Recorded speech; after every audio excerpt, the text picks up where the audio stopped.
सभी को नमस्कार।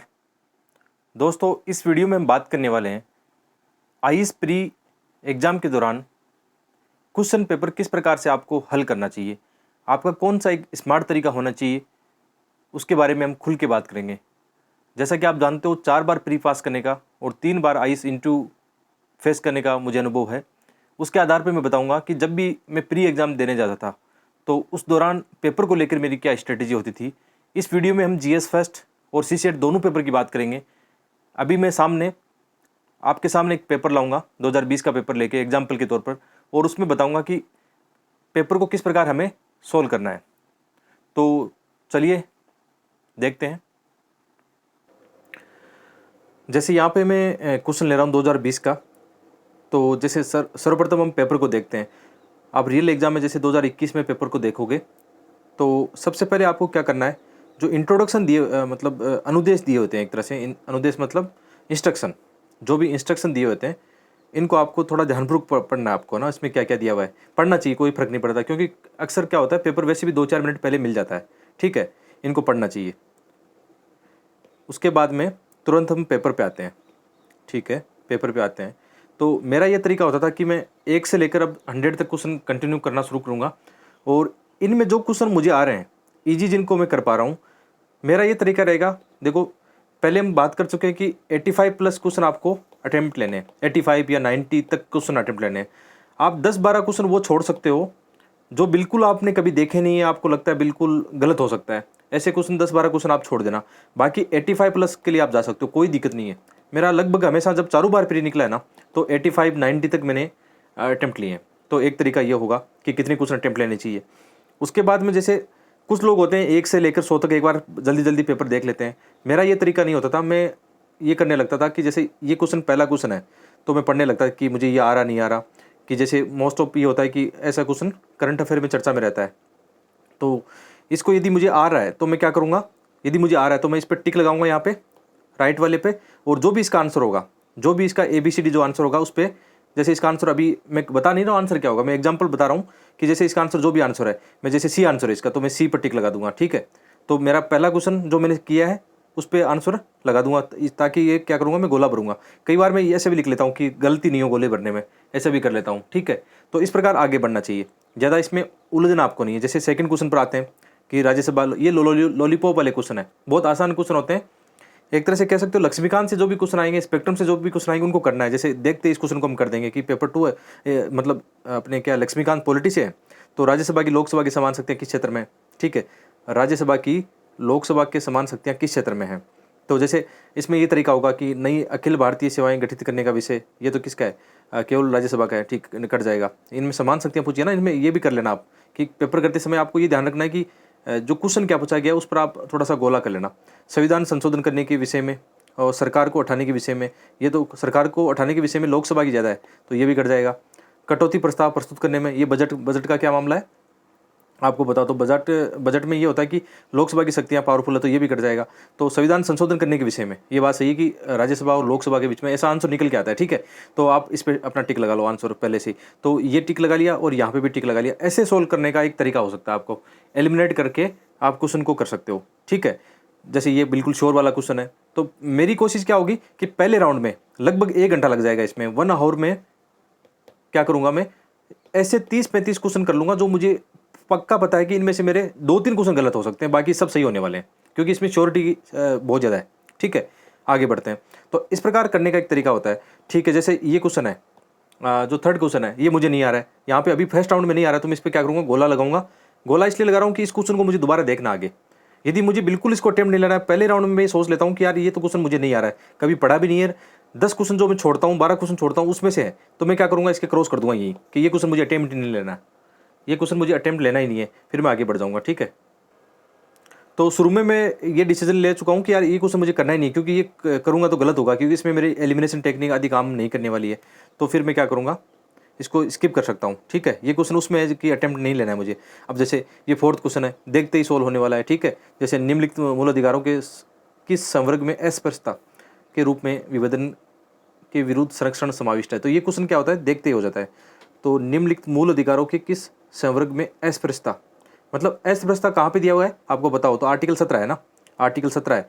तो आर्टिकल 17 आपको पता है किस में आएगा, आर्टिकल 17 आएगा समता के अधिकार में। तो देखते ही ये सही हो रहा है तो इस पर टिक लगाया, सही वाले पे यहाँ पे डी लिख लिया, गलती नहीं हो, और ये सही वाले में आएगा, फिर पक्का श्योर वाले में कि यार ये तो आ रहा है मुझे। इसी प्रकार जैसे भारत में न्यायपालिका और कार्यपालिका पृथक्करण की बात कहाँ की गई है, यहाँ पे गोला लगाया, टिक लगाया, पता है कहाँ पे, संविधान की उद्देशिका में नहीं है, राज्य की नीति नेतृत्व है, तो यही हो गया, ये बाकी कट जाएंगे तो बी हो जाएगा ऐसे करके। तो यही मैंने क्या कर लिया, अपना एक तरीका अपना लिया कि आगे मैं ऐसे करूँगा, ठीक है। ये मैं बताना चाह रहा था। जैसे आगे बढ़े, फिर आगे आपको कोई क्वेश्चन, कई बार एक चीज़ और देखनी है, हिंदी मीडियम के विद्यार्थियों को बताता हूँ, आपको जहाँ पे भी लगे ना कि यार हिंदी मीडियम वाले में कोई अनुवाद की समस्या आ रही है या आपको क्वेश्चन समझ में नहीं आ रहा है, तुरंत आप इंग्लिश वाला जो क्वेश्चन है उसको देखोगे। इससे क्या होगा, आपके एक दो क्वेश्चन ज़्यादा सही होने वाले हैं। आप पक्का देखना, आपको जहाँ लगे ना कि यार ये समझ में नहीं आ रहा है तो इसको देखना है, ठीक है, आगे बढ़ना है। इसी प्रकार जैसे क्वेश्चन आगे है, इनको जो आ रहा है उसको टिक लगाओ और आंसर जो भी इसका उसके टिक लगाओ, ठीक है, आगे बढ़ते जाना, रुकना नहीं है, फंसना नहीं है कहीं भी, है ना। ये आसान वाले क्वेश्चन है, परिभाषा संवैधानिक सरकार करता है, आपको जो भी आ रहा है इसका टिक लगाया और आगे बढ़े, ठीक है। तो ऐसे क्या करना है, ऐसे करते करते आपका एक तरीका हाथ लग जाएगा कि 100 क्वेश्चन तक आपको ऐसे चले जाना है, ठीक है। ये मैं बताना चाह रहा था कि आप ऐसे इस वे में आपको क्वेश्चन सोल्व करना चाहिए, ठीक है। और ऐसे करते करते आपको 100 तक चले जाओगे तो फाइनली आपको क्या होगा कि फर्स्ट राउंड जब आप एक बार 100 क्वेश्चन तक जा चुके हो ना, तो इसमें से क्या है 30 से 35 क्वेश्चन आपने अटेम्प्ट ले लिए फर्स्ट राउंड में, और लगभग आपको क्या हो गया, 1 घंटा यहाँ पे हो चुका है, 1 घंटा हो चुका है। मेरा यही तरीका होता था कि मैं 35 क्वेश्चन अटेम्प्ट ले चुका हूँ, और गोले भी नहीं भरने, ठीक है। गोले आपको भरने लगभग 1.5 घंटे के बाद में, है ना, लास्ट में भी नहीं भरने। मेरा तरीका ये होता था कि 1.5 घंटा हो गया, आधी घंटा मेरे पास बचा है, तो जितने भी क्वेश्चन मैंने अटेम्प्ट लिए हैं, जो मैंने राइट लगा दिए हैं, उनके एक बार गोले भर लेता हूँ, ठीक है। क्वेश्चन के साथ साथ गोले भरना जीएस के पेपर में थोड़ा सा नुकसानदेह हो सकता है कि कई बार जो क्वेश्चन होते हैं उनका आंसर आपको बाद में याद आता है, आपका माइंड प्रोसेस करता रहता है, ठीक है। एक तो ये तरीका होता है, एक कई बार ये होता है कि कुछ क्वेश्चन का आंसर अगले वाले क्वेश्चन में छुपा होता है ना, तो ऐसा भी हमें ध्यान रखना होगा। तो ये तरीका मेरा होगा कि मैं पहले राउंड में क्या कर चुका हूँ, पहले राउंड में 35 क्वेश्चन अटेम्प्ट ले चुका हूँ, ठीक है, 1 घंटा मेरे पास हो गया है। अब मेरा क्या तरीका था कि 1 घंटा और 35 क्वेश्चन यहाँ पे अटेम्प्ट हो चुके हैं, ठीक है, 35 क्वेश्चन अटेम्प्ट हो चुके हैं। अब मुझे कितने अटेम्प्ट और लेने हैं, मुझे अब पहले पता है पहले से ही कि मुझे 50 क्वेश्चन अभी और अटेम्प्ट लेने हैं, 50 क्वेश्चन और अटेम्प्ट लेने हैं मुझे, है ना, जिनके गोले भरने हैं। मतलब मैं 85 क्वेश्चन का टारगेट लेके चल रहा हूँ कि 85 क्वेश्चन के मुझे बबल ओमार शीट में भरने हैं। अगले फिर है ना क्या करना है मुझे, ये कोशिश करनी है कि अगला 1 घंटा मेरे पास बचता है, तो अगले 1 घंटे में फिर मैं ये करूँगा, एलिमिनेशन टेक्निक पर जाऊँगा, कि एलिमिनेशन टेक्निक पर जाऊँगा। और जिन क्वेश्चनों पे मैंने क्या किया था, जिन क्वेश्चनों पे मैंने ये गोला लगा रखा था, जहाँ जिन क्वेश्चनों पे मैंने ऐसा लगा रखा था कि ये तो मुझे अटेम्प्ट नहीं लेना, उनकी तरफ देखूंगा नहीं। ऐसे क्वेश्चन कितने होंगे मेरे पास, 15 क्वेश्चन ऐसे होंगे जिनको मैं बिल्कुल नहीं करने वाला हूँ, जिनके मैंने पहले से ही क्या कर दिया है, क्रॉस कर दिया है, ठीक है, पहले से जैसे मैंने ऑलरेडी कर रखा है यहाँ पे, है ना, सोच पहले मतलब ये मान के चलते कि यार ये क्वेश्चन मुझे नहीं आ रहा है, ठीक है। तो उनको ऐसे करके आराम से पहले पता होता है कि हाँ, जैसे ये क्वेश्चन होता है मुझे अटेम्प्ट नहीं लेना इसको, कि इसके बारे में मुझे कोई आइडिया नहीं है ना, बिल्कुल आइडिया नहीं है, तो मैं पहले से इसको कट कर दूंगा यहाँ पे, है ना। और पहले राउंड की बात करें कि पहले राउंड में ऐसे करते चल रहे हैं, और जिनके मैंने ये लगा रखा है तो इनको मैं अटेम्प्ट लूँगा, तो ऐसे करके जिन पे ये लगा रखा उनको भी मैं अटेम्प्ट लेना शुरू कर दूंगा। और इसमें एलिमिनेशन और टेक्निक वाली जो ट्रिक्स हमने पहले भी कितनी वीडियो बनाए, आपको यदि नहीं पता हो एलिमिनेशन और ट्रिक्स वाला वीडियो नहीं देखे तो यार मैंने 25 से 30 वीडियो बना दिए हैं ना, आप मेरी प्लेलिस्ट में जाना, ठीक है, वहाँ पे मिल जाएंगे। आप मेरे टेलीग्राम पे जाना, वहाँ पे आपको मेरी प्लेलिस्ट वाली वो कल मैंने शेयर की थी, वहाँ पे मिल जाएगी। तो ये तरीका हो जाएगा। इस प्रकार क्या होगा कि यार जैसे 30 से 35 क्वेश्चन, इसमें लास्ट में फाइनली क्या बचेगा, आपको एग्जांपल देके बताता हूँ यहाँ पे कि आखिर में आप कैसे कट ऑफ पास कर पाओगे ना। तो इसमें ये होगा कि आपको 30 से 35 क्वेश्चन आपने राउंड फर्स्ट में किए हैं। राउंड फर्स्ट में कितने किए आपने, ये 30 से 35 क्वेश्चन किए हैं, ठीक है, 30 से 35 क्वेश्चन राउंड फर्स्ट में किए, और इसमें सही होने के चांसेस बहुत ज़्यादा है। मतलब आप मान के चलो कि यार मेरे 30 क्वेश्चन तो यहाँ सही होंगे, पक्का सही होंगे, 5 क्वेश्चन कट पिट जाएंगे, क्योंकि ये वो क्वेश्चन है जो आपको डायरेक्ट आ रहे हैं, मुझे आते हैं। जैसे अक्सर एग्जाम में जब बैठते हैं तो ऐसा होता है कि 25-30 क्वेश्चन तो ऐसे हैं जो जिनको मैं सही करूंगा ही करूंगा, इनको तो गलत किसी हालत में नहीं करूंगा। जैसे मैंने कहा ना कि पॉलिटी लक्ष्मीकांत से 15 क्वेश्चन है, ये बिल्कुल सही होने वाले हैं, स्पेक्ट्रम के बिल्कुल सही होने वाले, बहुत सारे ऐसे टॉपिक होते हैं। 30 क्वेश्चन तो यार नॉर्मली जो सीरियस स्टडी करता है ना वो कर लेता है। यहाँ पे कोई मतलब ये नहीं कि मैं आपको झूठ बोल रहा हूँ, वो कर रहा हूँ। 30 क्वेश्चन आपके हो गए तो मतलब 30 इंटू मतलब 60 मार्क्स तो आपके यहाँ पे श्योर हो गए। अब कट ऑफ पास करना है तो अपने को 50 मार्क्स और लाने हैं, यानी 25 क्वेश्चन और सही करने हैं, 25 क्वेश्चन सही करने हैं, राइट करने हैं। तो स्ट्रेटेजी क्या थी, जो 50 क्वेश्चन अपने पास है, 50 क्वेश्चन कौन से हैं, जो लास्ट में जैसे यहाँ पे 30-35 हमने श्योर कर लिए हैं, जो 50 क्वेश्चन है इनमें से भी हमें क्या करना है, वो एलिमिनेशन टेक्निक से वो क्वेश्चन सोल्व करने हैं जिनके आपको 50-50 आते हैं या ट्रिक्स लगा के कुछ कर सकते हो। तो ऐसा करके मतलब 85 और 90 क्वेश्चन में से आप और 25 क्वेश्चन और कर लोगे यहाँ पे, होता है ऐसा। मतलब 85-90 क्वेश्चन टोटल अटेम्प्ट लेते हो, 30-35 क्वेश्चन आपके पहले सही है, तो आपको 25 क्वेश्चन और सही करने हैं। अरे कौन से सही करने हैं? जिनमें आप 2 स्टेटमेंट निकाल सकते हो, 3 स्टेटमेंट निकाल सकते हो, कोई ट्रिक लग सकती है, या कोई एलिमिनेशन या कोई लॉजिकल गेसिंग लग सकती है। तो कुल मिला के क्या होने वाला है फाइनली, कि जैसे मेरा अक्सर ये रहता था कि पहले भी मैंने कितनी बार मतलब इसमें बताया है, ठीक है, एक बार इनको साफ कर लेते हैं। जैसे पहले राउंड में जैसे 30 से 35 क्वेश्चन, यहाँ पे 30 से 35 क्वेश्चन सही हो गए ना, तो स्कोर अपना कितना जाएगा, 60 से 70 के बीच में पहले राउंड में आ रहा है, जो शोर वाला एकदम। फिर सेकेंड राउंड में जो 50 क्वेश्चन अटेम्प्ट लेंगे हम, ठीक है, 50 में से अटेम्प्ट कितने सही होने चाहिए अपने, 20 से 25 क्वेश्चन सही होने चाहिए। तो स्कोर कितना, यदि मिनिमम माने हम, तो मिनिमम तो 100 हो सकता है, और मैक्सिमम माने तो यहाँ पे स्कोर अपना हो जाएगा 25 क्वेश्चन यहाँ पे हो रहे हैं, तो लगभग यहाँ पे 70 का स्कोर जा रहा है, ठीक है। तो लगभग 110-20 मार्क्स आपके। तो 110-20 मार्क्स जब भी मेरे चारों बार फ्री निकली तो मैं इस रेंज में था, मतलब 105, 110, 122, 106 ऐसा स्कोर मेरा रहा है, तो इस रेंज में था। तो मेरा यही एक जनरल आइडिया रहता था, घर पे बैठ के जब प्रैक्टिस करते थे टेस्ट सीरीज की या पुराने प्रश्न पत्रों की, तो उसमें यही आइडिया लगा के चलते थे कि यार ऐसी टेक्निक से मुझे पेपर सोल्व करना है। मैं आशा करता हूँ शायद ये टेक्निक आपके काम करे कि यार हाँ ये एक तरीका हो सकता है, जो न्यू एस्पिरेंट है जिनको पता नहीं है। अच्छा, इसमें बहुत सारा फ़ायदा है आपको, मतलब 2-4 मार्क्स ज़्यादा ही आने वाले हैं। जैसा कि मैंने पहले भी बताया था कि जो हमने ट्रिक्स वाले वीडियो बनाए थे, आप लोगों के कितने कमेंट आ रहे हैं कि सर इनकी वजह से हमारे 15-20 मार्क्स स्कोर बढ़ने लगा है। पहले हम ऐसा नहीं सोचते थे, लेकिन आजकल ऐसा सोचने लगे हैं। तो यहाँ पे जीएस फर्स्ट की तो स्ट्रेटेजी हमने समझ ली, ठीक है। जीएस 2 बहुत इंपॉर्टेंट है। एक बात मैंने महसूस की जीएस 2 के पेपर में, ठीक है, यहाँ पे मैं कुछ आपको थोड़ा सा आंकलन देके बताता हूँ कि जीएस 2 के पेपर में जो विद्यार्थी फेल हो रहे हैं, वो पेपर के मतलब एक तरह से कह रहे हैं कि क्वेश्चन आने की वजह या ना आने की वजह से फेल नहीं हो रहे हैं, फेलियर हो रहे हैं रणनीति की वजह से, रणनीति की वजह से फेल हो रहे हैं। जैसे एग्जाम्पल के तौर पर मैं एक एग्जाम्पल देता हूँ कि इसमें 80 क्वेश्चन आते हैं, 80 क्वेश्चन में से हमें पास होने के लिए चाहिए 27 क्वेश्चन। 27 क्वेश्चन आपको सही करने 80 में से। बहुत आसान काम है, रियल में बहुत आसान काम है, चाहे कोई हो, कोई भी एग्जाम दे रहा हो। मैंने ऐसे लोगों को भी देखा है जो यूपीएससी की सीरियस तैयारी नहीं करते हैं, लेकिन मेरे दोस्तों की बता रहा हूँ कि जो मतलब 1-2 बार उन्होंने ऐसे ही नॉन सीरियस होकर अटेम्प्ट लिया था, जिनको मैथ रीजनिंग में प्रॉब्लम हो रही थी, उसके बावजूद भी वो सीसेट क्वालिफाई कर रहे थे। और लेकिन वो सीरियस एस्पिरेंट जो रियल में एग्जाम की तैयारी कर रहे थे, वो सीसेट में फेल हो जाते हैं। किसकी वजह से? रणनीति की कमी की वजह से। जैसे इसमें क्या रणनीति होनी चाहिए, रणनीति का एक बेस्ट तरीका आपको बताता हूँ कि आपको पहले क्वेश्चन से जब स्टार्ट करते हो ना, किसी भी क्वेश्चन में फंसना नहीं है, एक बार 80 क्वेश्चन तक आप गुजर जाना।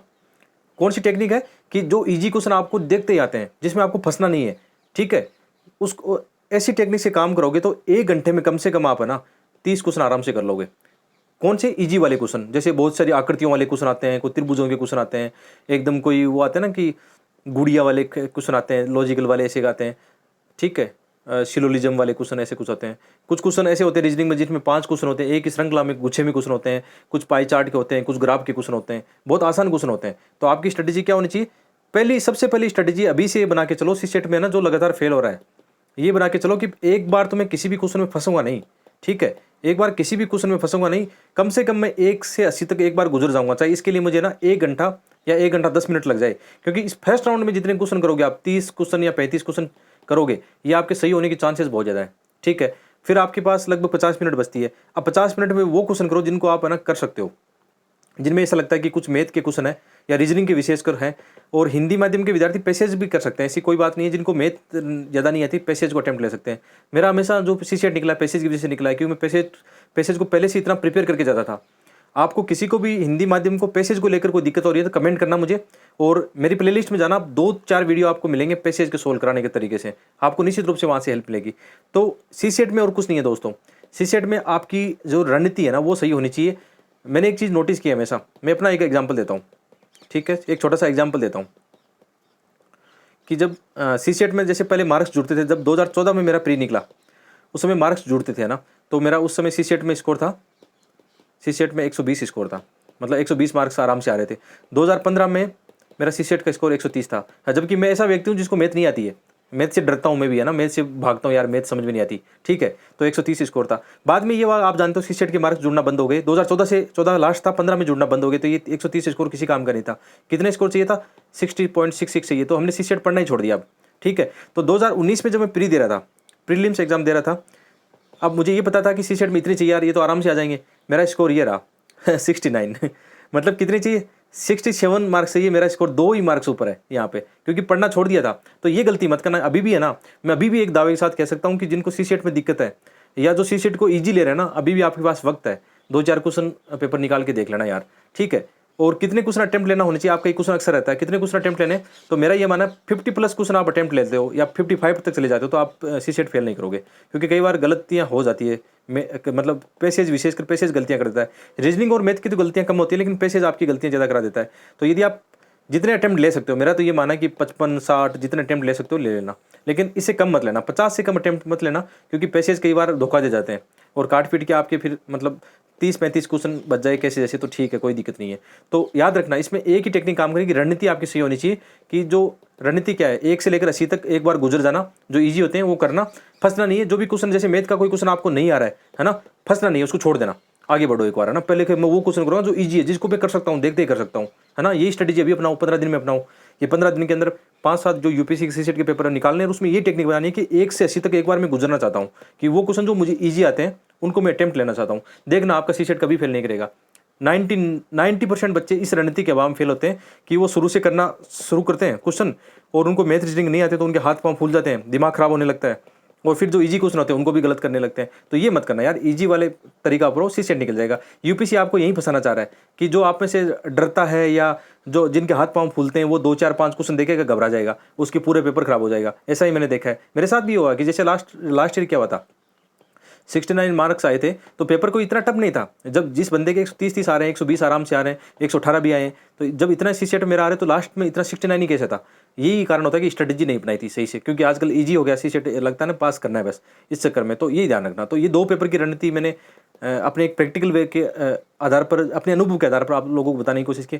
आशा करता हूँ ये लेसन बहुत अच्छे से आपको समझ में आ रहा होगा, पसंद भी आ रहा होगा। इनको लाइक शेयर करते रहना, सब्सक्राइब करते रहना, अपने दोस्तों को भी शेयर करते रहना, और आगे भी कमेंट करना। आप कमेंट करके बताओ कि लेसन कैसे लगा। सबसे पहले बताओ कि हाँ बढ़िया लगा आपको या बुरा लगा, जो भी आपको फील होता है कमेंट करके बताओ। और आगे किस टॉपिक पर आपको प्री से संबंधित कोई भी और स्ट्रेटेजी संबंधी और कोई प्रैक्टिकल अनुभव संबंधी वीडियो चाहिए तो कमेंट करना। बहुत बहुत धन्यवाद।